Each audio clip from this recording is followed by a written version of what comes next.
আর ঘুম না হলে লেখাপড়া হয় না, লেখাপড়া ঠিক মতো না হলে ক্লাসে উদ্ভটের মতো থাকবা।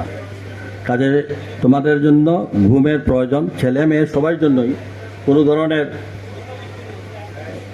কোনো ধরনের এই মোবাইল টোবাইল 10টা পর্যন্ত থাকরে বাবা, 10টার পরে এগুলা বন্ধ করে দেবো। তোমাদের জন্য তোমাদের ছোট ছোট ভাই বোনরাও কিন্তু ফলো করবে। এটা একটা ব্যাধি, এই ব্যাধি থেকে বেরিয়ে আসতে হবে। এরা সমস্ত দিন এই দেখেন আমাদের অফিসাররাও দেখছি, ইয়াংস্টার্স অফিসাররাও দেখছি এই ফেসবুকে আস্থা দিন খালি এইটার খালি প্লেনে বসছেন, অফিসে যান, মিটিংয়ে বসছেন, দেখেন এইটা ঘুরাইতেছে। এটা রোগে পরিণত হয়েছে। এই সময়টা নষ্ট হয়।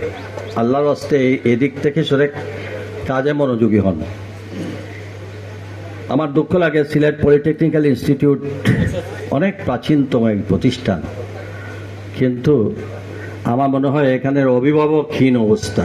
এটা যেন একটা, অথচ এইটা এই সময়ের জন্য কতটা যে প্রয়োজন